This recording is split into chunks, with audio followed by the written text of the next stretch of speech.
I need you to stop whatever you're doing right now. Close the other tabs, put down whatever is in your hand. If you're driving, pull over. No, I'm serious, pull over, because what I'm about to tell you is the kind of story that doesn't leave you. It's the kind of story that crawls under your skin at 2 a.m. when the house is quiet and your brain won't stop replaying the moments that split your life into before and after. It started with a shower. A completely ordinary shower, the kind you take every single morning without thinking twice. Steam curling up toward the ceiling, water drumming against cheap apartment tile, the muffled, tinny sound of a phone playing music through a bathroom door. And then the door opened, and a man walked out.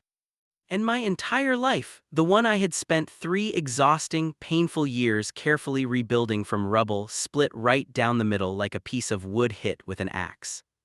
Not because he was dangerous, not because he was a monster, but because of what he was holding. And what he said next. I'm getting ahead of myself? That's the problem with this story. It doesn't make any sense if you skip to the middle. You have to understand where I was before you can understand why that one moment undid me so completely. You have to know about the apartment, about the listing, about the humiliating series of choices that led me to posting a roommate ad on Craigslist at 11:52 p.m. on a Tuesday in October, desperate and hollow-eyed, and telling myself this was fine. This was all completely fine. You have to know about the loneliness first. So let's go back. Let's start at the very beginning. My name is Maya. I was 26 years old when this story happened, and I was, by almost every measurable standard, quietly failing at life. Not in the dramatic, cinematic way. I wasn't sleeping on a park bench. I wasn't missing meals. I had a job, a decent one actually, doing graphic design for a mid-sized marketing company. I had a Wi-Fi password and a library card and a small collection of houseplants that I had named after Greek goddesses and was slowly, systematically killing through inconsistent watering schedules. But failing quietly is still failing. The apartment was on Linden Street in a mid-sized city in the American Midwest. The kind of city that's big enough to be anonymous and but small enough that you occasionally run into people you were hoping to never see again. I had moved there 2 years earlier for a relationship that had since disintegrated so completely that the memory of it felt like something that had happened to a different person, in a different life, on a different planet. His name was Daniel. And for almost 4 years, Daniel had been my entire plan. I know how that sounds. Believe me, I know. I had a therapist before I had to cancel her because of the money, who used to say very gently, very carefully, that it wasn't healthy to make another person the center of your entire navigational system, that you needed your own compass, that you needed your own North Star. She was right. But she hadn't met Daniel at 22, when everything still felt possible and love felt like the answer to questions you hadn't even thought to ask yet. She hadn't been there the night he showed up at my college apartment with cheap wine and a hand-drawn map to a hiking trail he wanted to take me on someday. She hadn't felt the particular safety of being known by someone really known, down to your embarrassing habits and your irrational fears, and the specific way you cry at nature documentaries. When you've been known like that and then you're not anymore, the silence is physical. It has weight. It presses on your chest. Daniel and I ended in March, which I will tell you is the absolute worst month for a relationship to end, because March is already gray and unfinished and vaguely hostile, and adding heartbreak to March is like adding insult to injury in the most meteorologically cruel way possible. He didn't leave because of anything explosive. There was no affair, no dramatic confrontation, no dish thrown against a wall. We ended the way a lot of things end, slowly, and then all at once. A gradual recognition that we had each become different people, and that those different people weren't sure they still fit together. He moved back to his hometown. I stayed. That was the first mistake, maybe staying, but I had built something here, small and fragile as it was. I had my job. I had Priya, my best friend, who lived 20 minutes away and brought me soup when I was sad and terrible advice when I was confused and who I was not willing to leave behind. I had Linden Street. The apartment on Linden Street was not, objectively, a good apartment. The radiator clanged like someone was inside it with a wrench. The kitchen window had a crack in it that let in a thin whistle of cold air from October through April. The upstairs neighbor, I never learned his name. I only ever knew him as the trombone man, practiced trombone at hours that suggested he had either no awareness of or no concern for the existence of other human beings on this earth. But it was mine. And it had a second bedroom. For the first year after Daniel left, I kept that second bedroom as a sort of neutral territory. A room with a bed in it that occasionally hosted Priya when she'd had too much wine to drive home, and mostly collected the particular kind of clutter that forms when you don't quite have the energy to deal with something, boxes that hadn't been fully unpacked, a yoga mat that had never been used, 3 different half-finished craft projects I had started during the pandemic with aspirational optimism and abandoned with realistic exhaustion. Then, about 14 months after Daniel left, the company I worked for lost a major client and had to make cuts, and I took a pay reduction that wasn't devastating but was enough to make the math on my monthly rent suddenly very uncomfortable. I told myself it would be temporary. It was not temporary. By October, 14 months of temporary, I was doing the calculation every single month, running the numbers on my phone calculator at midnight, staring at figures that technically added up but left no room for error, no room for the unexpected, no room for anything going even slightly wrong. And in this life, something always goes slightly wrong. The furnace needed a part replaced. Then my laptop, which was also my work computer, started exhibiting a disturbing symptom where the screen would flicker and go black at random intervals, which was the digital equivalent of a death rattle, and I knew I was going to have to replace it. Then Athena, that was my biggest plant, a peace lily I'd had for 4 years, named after the goddess of wisdom and very bad at fulfilling that symbolism, developed some kind of root rot that required a new pot, new soil, and the kind of focused attention that I simply did not have. Everything costs money. Existence costs money. And so at 11:52 p.m. on a Tuesday in October, sitting cross-legged on my bed in the gray light of my flickering laptop screen, I did what I had been avoiding doing for months. I opened Craigslist. I wrote a roommate listing. Room for rent in 2BR apartment on Linden Street.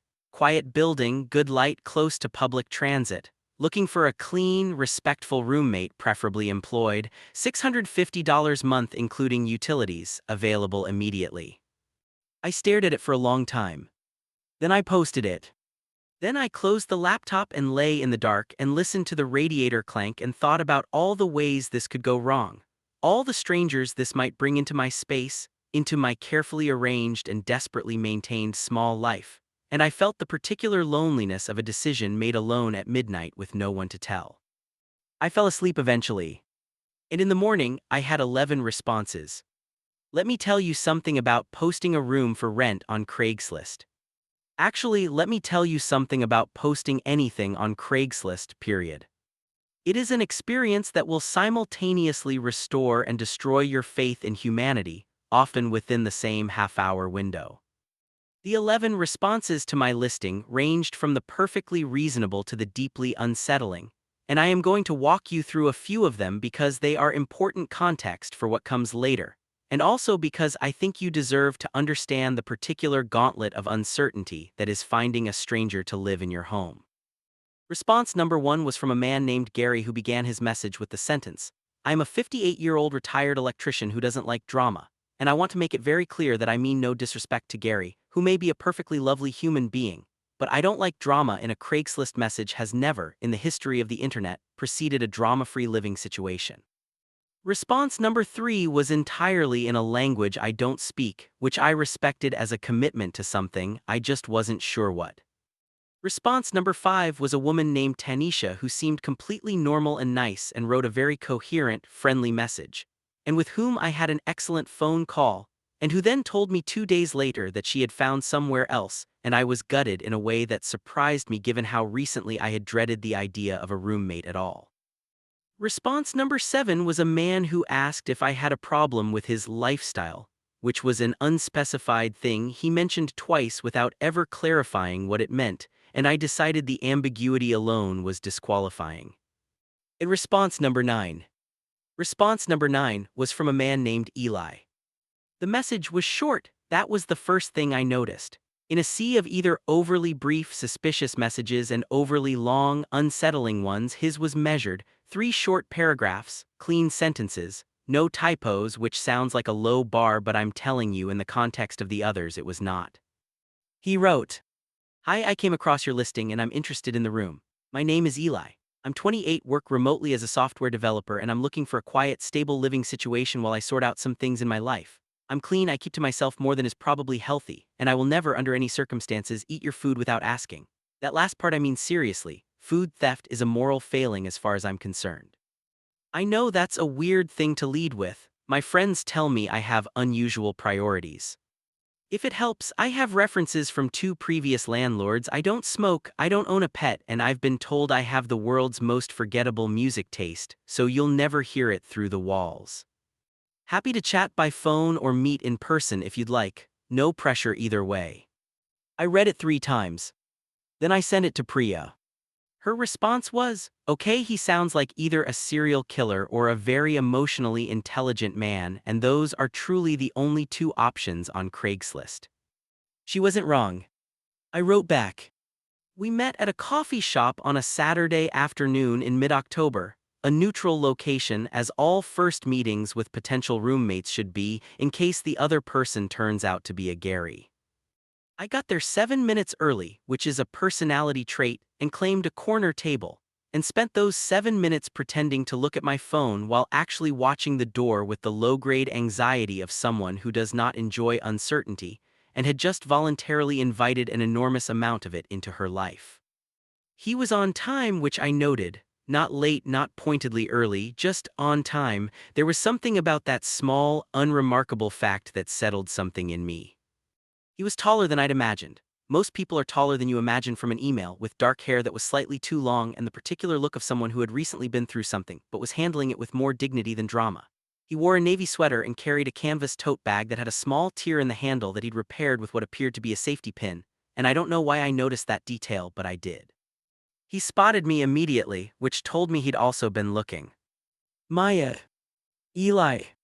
We did the half-awkward handshake wave thing that people do when they're not sure what level of formality the situation calls for, and then we sat down, and the barista came over, and he ordered a black coffee and I ordered a chai latte, and there was a small, charged moment of silence where we were both clearly thinking, okay, here we go. So he said, you're the one with the room. And you're the one who has strong opinions about food theft. A small smile, quick like it surprised him. I stand by that. Walk me through it.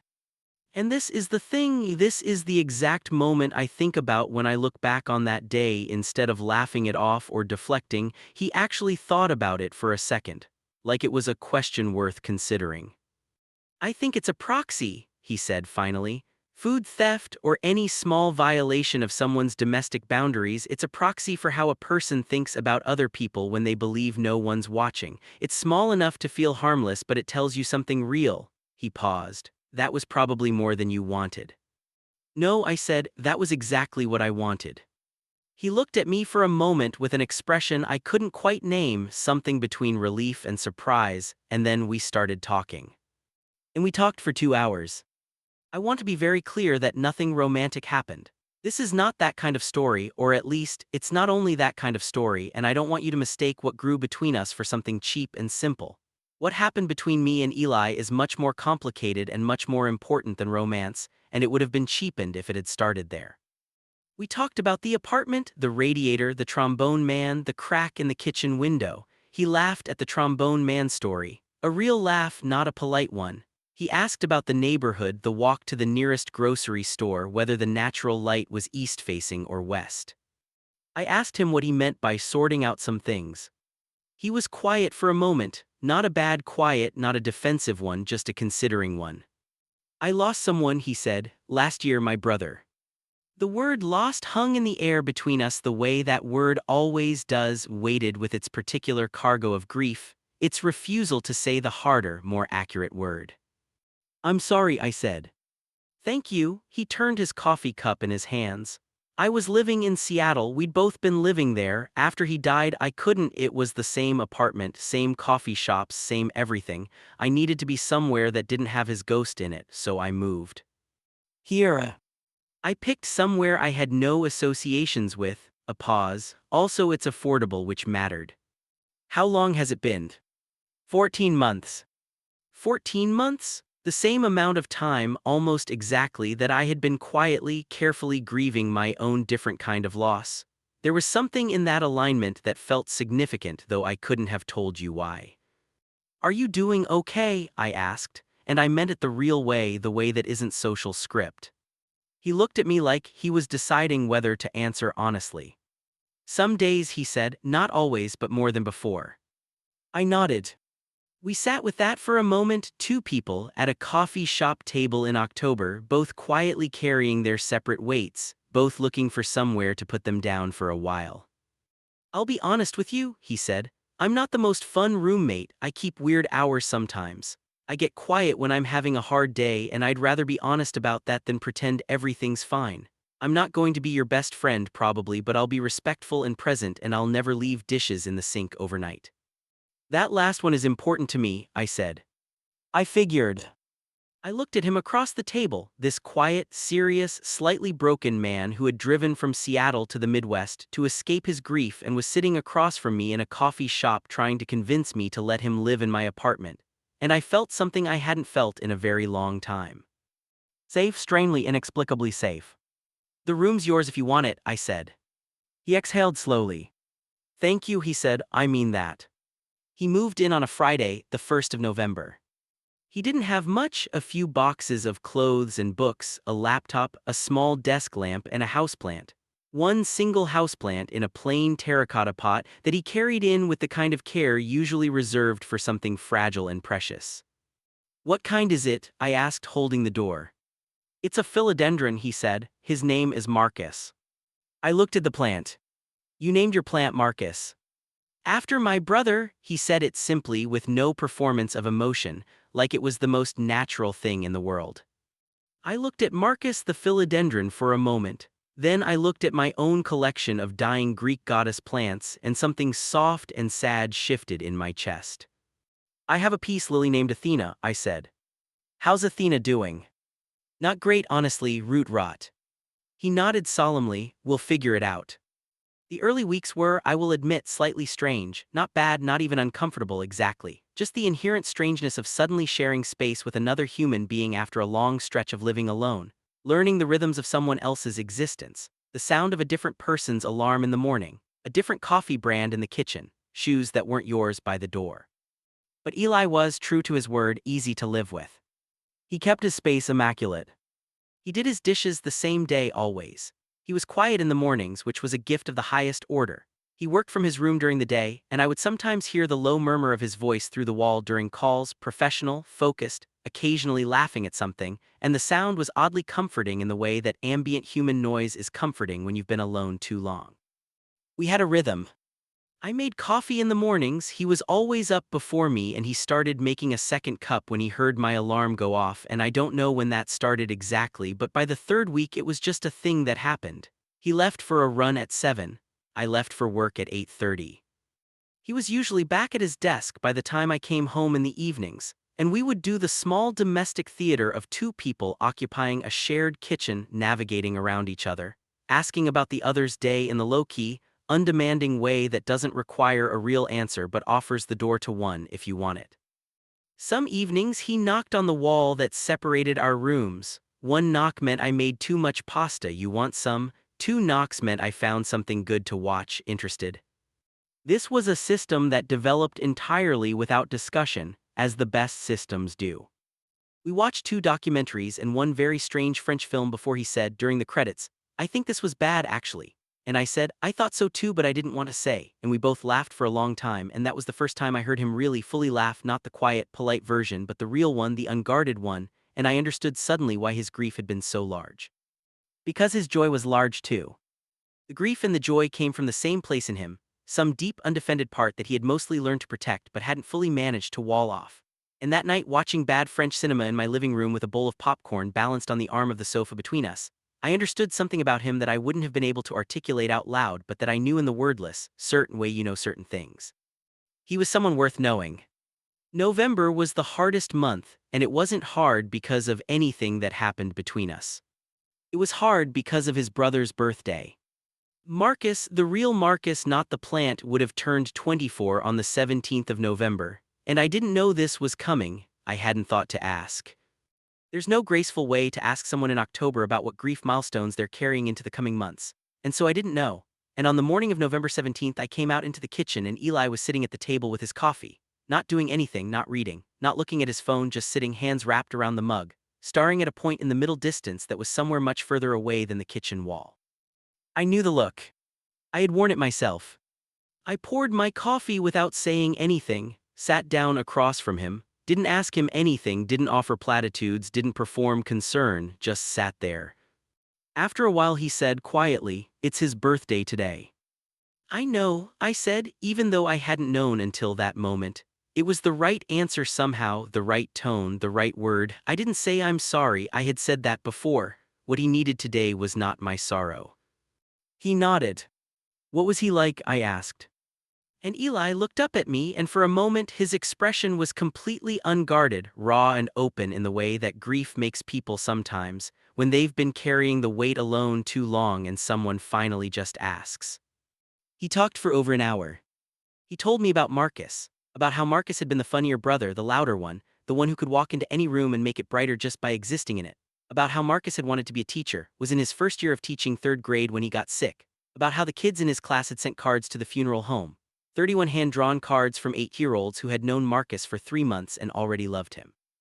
He told me about the last conversation they'd had, about a stupid argument over something he couldn't even remember now, and how the argument had felt so large in the moment and felt so impossibly small now. About how the last thing he'd said to Marcus was, "I gotta go, I'll call you this weekend," and the weekend never came. "I'll call you this weekend." He said those words and something in his voice broke just slightly, just for a second, and he looked down at his coffee and pressed his lips together and didn't speak for a moment. I didn't say anything either. Then I got up quietly and I went to my room and I came back with a photograph, an old one from a box I hadn't opened in 2 years. Me and my father. I was maybe 14 in it, and he had his arm around my shoulders and we were both squinting in the sun somewhere and we were both laughing at something just outside the frame. My father had died when I was 19. A fact I had not shared with Eli because it had never come up, because it was not the kind of thing that comes up in casual roommate conversation. I set the photograph on the table in front of him. He looked at it for a moment, then looked up at me. "I didn't know," he said. "I know you didn't." He looked back down at the photograph. "How old were you?" 19. Silence. "Does it get easier?" he asked. And the question was so direct, so unadorned, so free of the usual qualifiers and apologies that people wrap around that question that it almost undid me. "It gets different," I said. "The shape of it changes. It doesn't disappear, but it finds a way to live alongside you instead of inside you." He nodded slowly. "How long did that take?" "Longer than I expected, shorter than I feared." He was quiet for a while, then he said, "Thank you for asking about him. Thank you for telling me." He picked up his coffee. I picked up mine. We sat in the November kitchen in the gray morning light, 2 people with their ghosts, and it was the most understood I had felt by another person in a very long time. December brought cold and closeness the way it always does, the season conspiring to draw people inward, toward warmth, toward each other.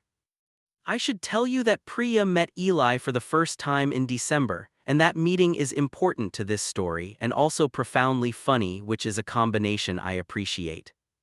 It was a Sunday. Priya came over to watch a movie and eat an unreasonable amount of Thai food, which was our tradition, and Eli was home. He usually was on Sundays, and I introduced them in the kitchen while the delivery driver was still technically at the door.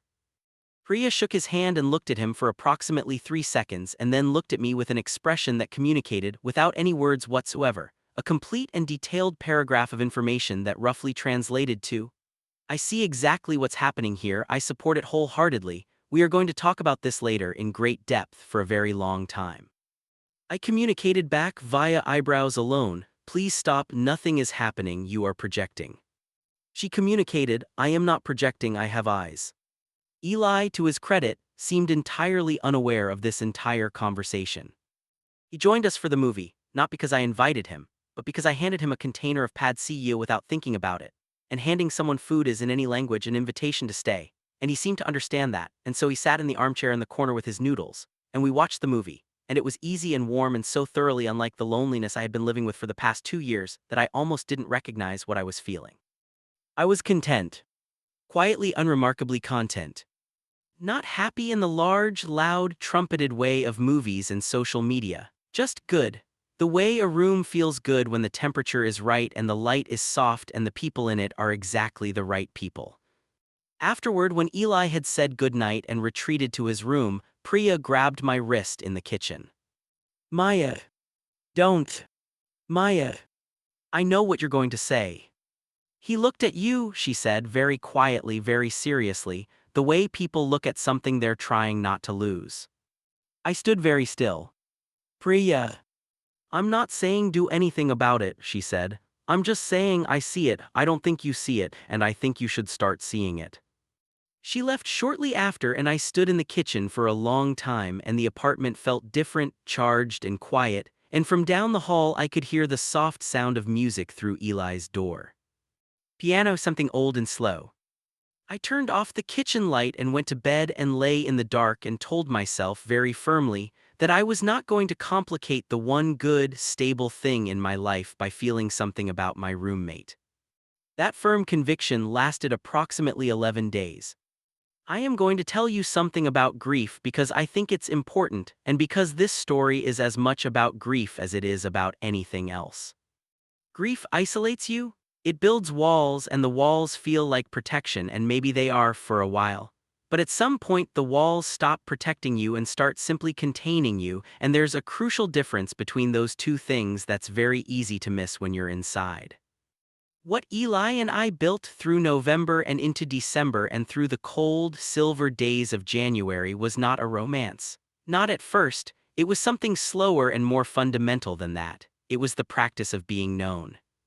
He knew that I couldn't sleep when the radiator was making its bad sound, the specific clank that meant the valve was struggling.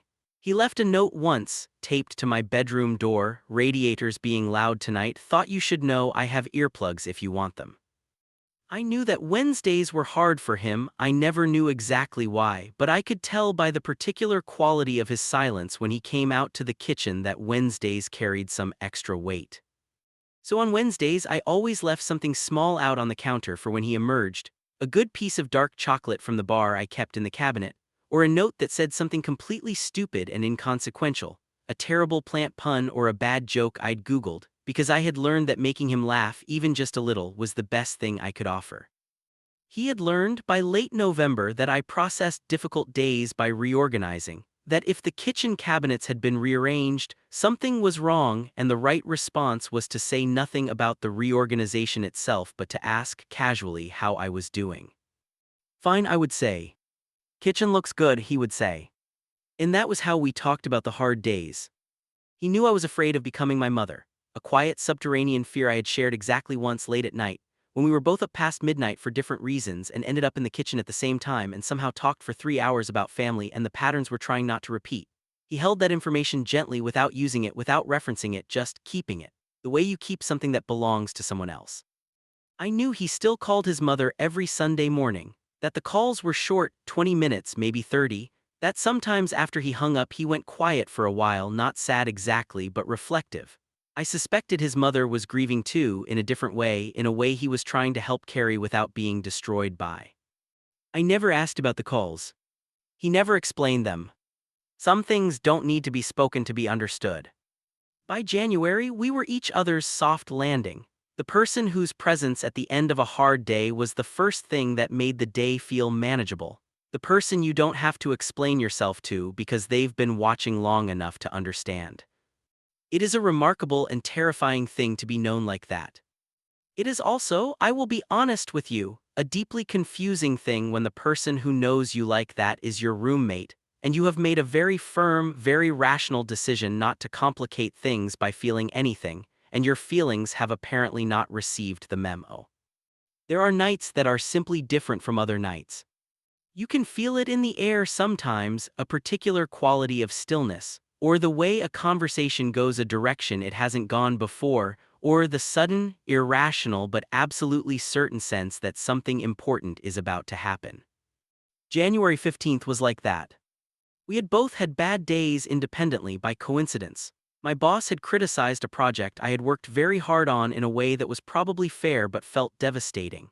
Eli had gotten news, he didn't tell me exactly what, just that it had to do with Seattle, with things he'd left unresolved there, and it had clearly shaken something loose in him. We ended up on the sofa at 9 p.m. with the television off, which was unusual. We almost always had something on, a show, a documentary, the low murmur of something to look at when conversation paused, Having it off felt deliberate, quieter, more honest. He asked me about my day first. I told him about my boss, about the project, about the feeling of having worked hard at something and had it misread. He listened. He didn't offer solutions or silver linings. He just listened, and then he said, "That sounds genuinely awful and you didn't deserve it." And the simplicity of that, the absence of "but maybe he had a point" or "I'm sure it'll be fine," undid something in my chest. "What happened today?" I asked, "for you?" He was quiet for a moment. "I got an email," he said, "from a friend back in Seattle. She's moving into a new apartment. She mentioned it casually, just passing along the news. But the apartment she's moving into is the one Marcus and I used to meet at for dinner on Friday nights." He paused. I hadn't thought about that place in months, and then suddenly I could see it exactly: his face across the table, the terrible lighting they had over the bar, the specific beer he always ordered. He shook his head. "It's the ambushes that get you, not the anniversaries. You brace for those. It's the random Tuesday in January when someone mentions a restaurant." "Yes," I said, from a place in my chest where I kept my own inventory of ambushes. The randomness of it. "You're still carrying yours," he said, not a question.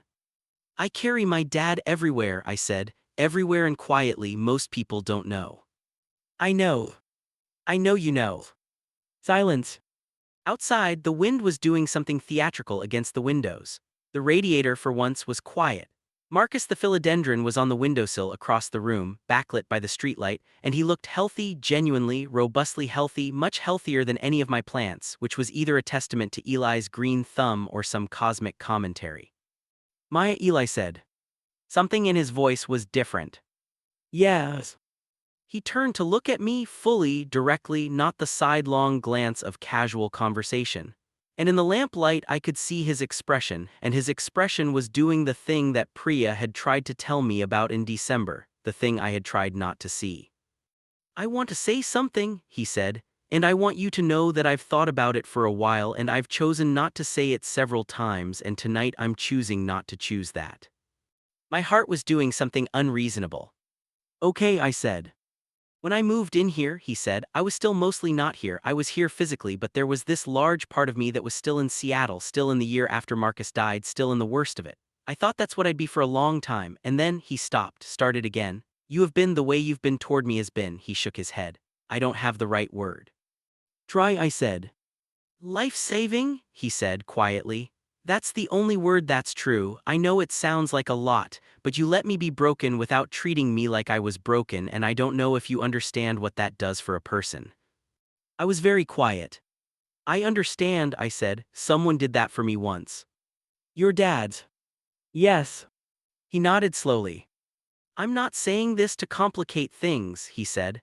"I'm not asking you for anything. I just needed you to know that this," he gestured vaguely at the apartment, at the two of us on the sofa, at the plant on the windowsill, "has mattered more than you know, more than I knew how to say until tonight."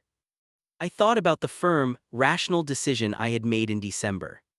I thought about Priya and her eyebrows. I thought about 14 months of loneliness and all the ways this man had quietly, without any announcement, dismantled it. "Can I tell you something?" I said. "Please." "I've been trying very hard," I said slowly, "not to feel something about you. I made a whole plan about it, very sensible, very grown-up, lots of good reasons." He was very still. "And," he said. "And I am failing spectacularly," I said. The silence that followed was the best silence I have ever sat in. And then he smiled, the real one, the unguarded one, the one I'd first seen over bad French cinema in November, but bigger now, fuller, the one with the weight of everything we'd been to each other behind it, and I thought, with a clarity that surprised me, "Oh, there it is. There's the person inside the grief." We didn't do anything dramatic, we didn't fall into each other's arms. We sat on that sofa in the January dark and talked for another 2 hours, and somewhere around midnight I fell asleep leaning against the sofa cushion. And I woke up briefly at some point to find that he had put a blanket over me and turned off the lamp and was no longer there, and the apartment was quiet and warm, and I felt, against all odds, against the long weight of everything, something very close to peace. "Here we are. You've been patient. You've walked all this way with me through October and November and December and January, through two people with their grief and their silence and their slowly dismantling walls, and now we're here. Now we're at the morning of February 3rd. I remember the date exactly, which tells you something. It was a Saturday. I had slept late, later than usual, wrapped in the particular luxury of a winter Saturday morning with nowhere to be.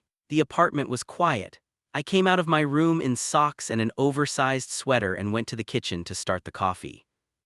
Eli's door was closed, which was normal for a Saturday morning. He slept later on weekends. His running shoes were by the door, which meant he hadn't gone out yet.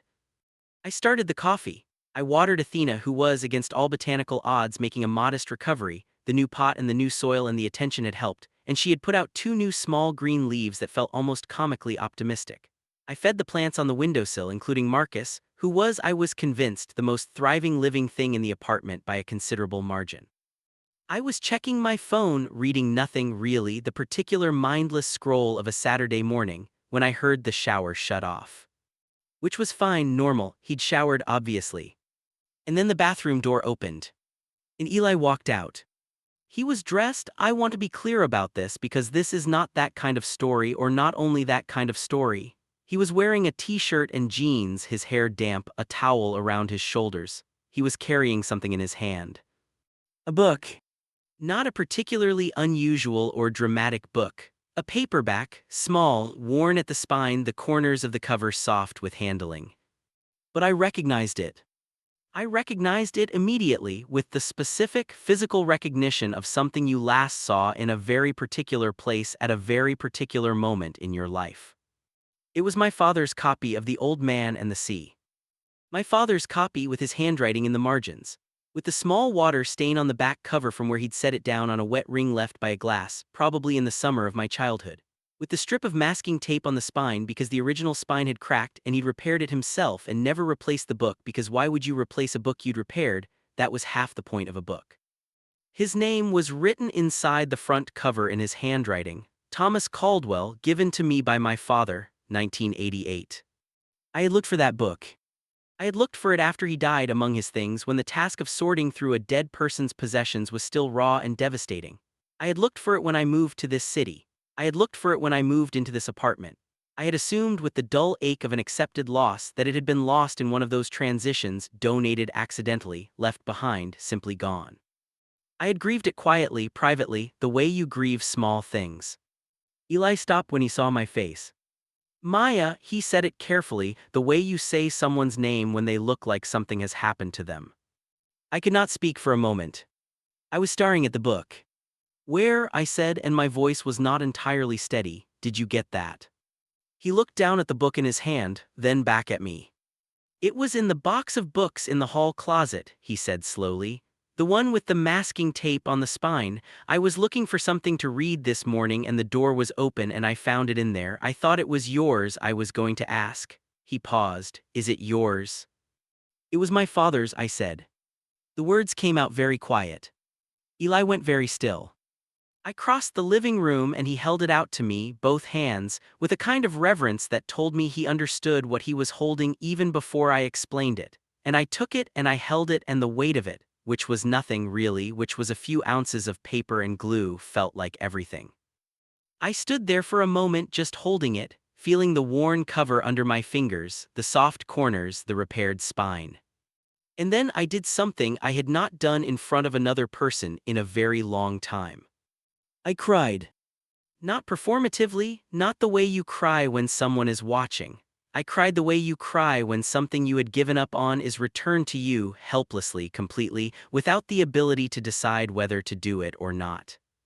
Eli said nothing. He didn't say I'm sorry or it's okay or any of the things that, said at the wrong moment, turn someone else's grief into your own comfort. He just stood there quietly and let me have the moment. Let me have the book and the feeling and the 2 seconds before I came back to the surface.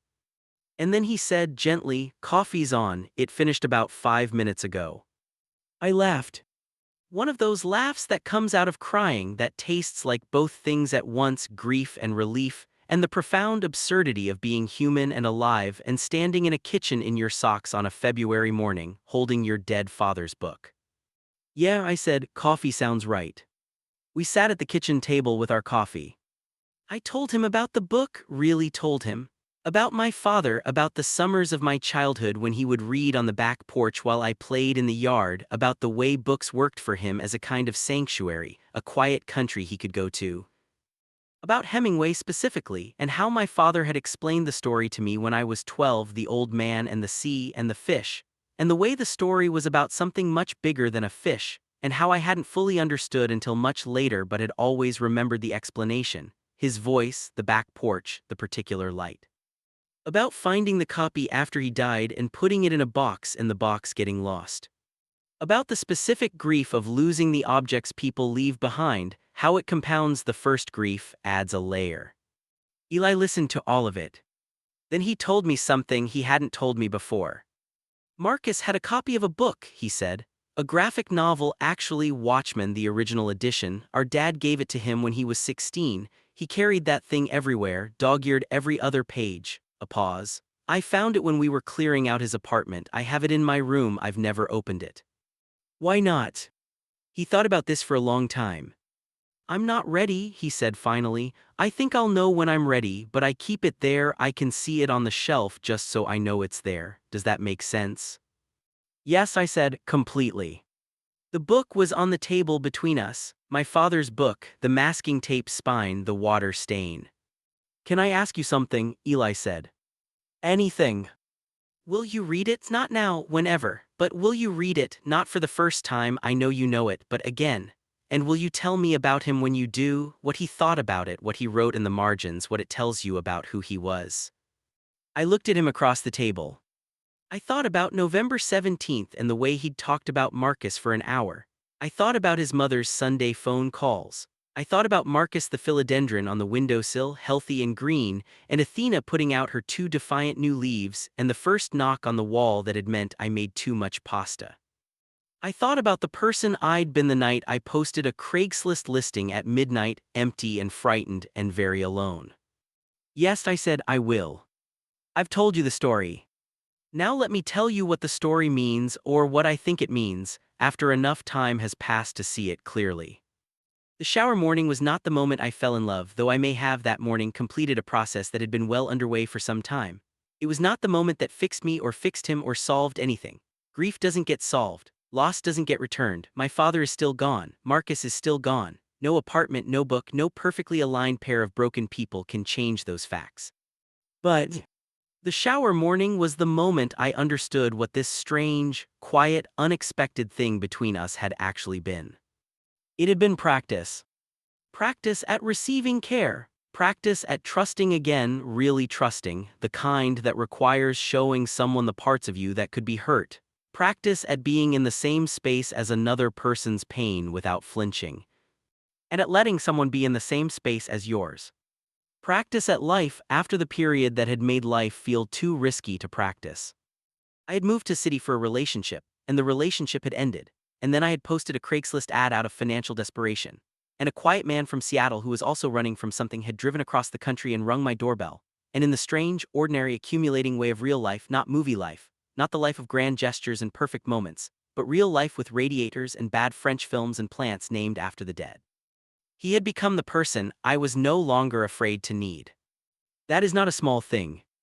That is not a small thing at all. You want to know what happened? Of course you do, I would too. We are still together, Eli and I. We have been together for 2.5 years now, which is both a long time and, in the way of things that feel right, not long at all. He still lives on Linden Street. We found a bigger apartment in the same neighborhood, 2 bedrooms still, because we agreed early on that everyone needs a room of their own, a door they can close, a space that is only theirs, and the new apartment has east-facing windows that fill with morning light and a radiator that works correctly. And we have never needed a knocking-on-the-wall communication system, but we kept it anyway out of sentiment. Marcus the philodendron is in the living room now. He is enormous.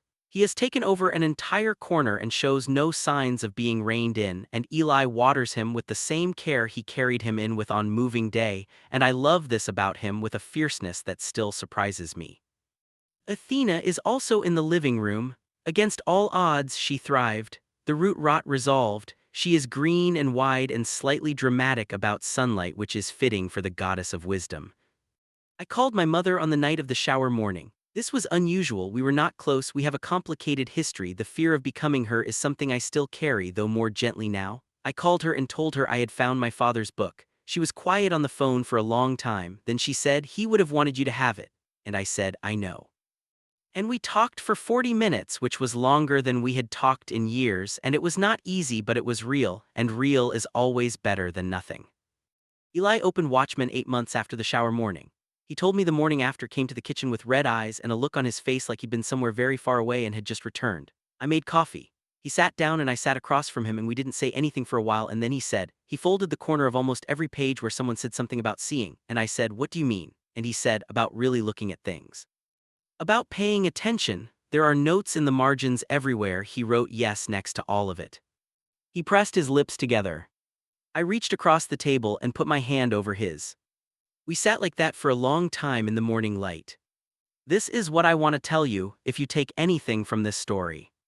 Not the love story which is real and good and mine, but something larger. Something about what it means to survive the years that break you and find yourself on the other side in a kitchen in February, holding something you thought you'd lost forever. It doesn't always come back. I know that. My father doesn't come back. Marcus doesn't come back. Loss is loss and absence is absence, and there is no neat narrative arc that makes the hard things worth it, because the hard things don't become worth it, they just become yours. But sometimes, not always, and you cannot plan for it and you cannot force it. Sometimes something finds its way to you, quietly, through a Craigslist ad or a chance meeting or a Tuesday morning when someone walks out of a shower holding a book with masking tape on its spine. Sometimes the things you gave up on come home. And when they do, you hold them in both hands. You sit down. You let yourself feel the weight of them. You let yourself say, "I am glad I am still here to hold this." Epilogue: the thing about Linden Street. We went back to Linden Street once, Eli and I, after we moved out, just for a walk, the way you revisit places that held important versions of yourself. The building looked the same. The narrow door, the slightly broken intercom, the window on the second floor, second from the left, our window dark that night, someone else living there now, someone else conducting their private life behind that glass. We stood on the sidewalk for a while. "It's smaller than I remember," he said. "It always is." He looked up at the window. "Thank you," he said, not to me or not only to me, to the window maybe, to the version of himself that had moved in there with one box of books and a plant and a grief too large to carry alone. "Yeah," I said, "me too." We walked home, the long way, the way that took us past the coffee shop where we'd first met, past the Thai place where Priya had given me eyebrow paragraphs, past the winter trees still bare but with a quality to the air that suggested they were thinking about spring. He took my hand somewhere around the corner of 5th and Linden. I thought about my father's book on the shelf at home, about the masking tape spine, about his handwriting in the margins, all those years of his thoughts pressed into paper, waiting. About how the word lost is not always the final word. About how sometimes the door opens and you step through. Thank you for watching. If this story moved you, if something in it felt like your grief, your longing, your quiet hope, please leave a comment. I read every single one. And if you know someone who is in the hard part right now, the part where the walls are up and the days are long, share this with them. Not because stories fix anything, but because sometimes it helps to know you're not the only one who found their way through. Subscribe if you want to stay for more. I'll be here.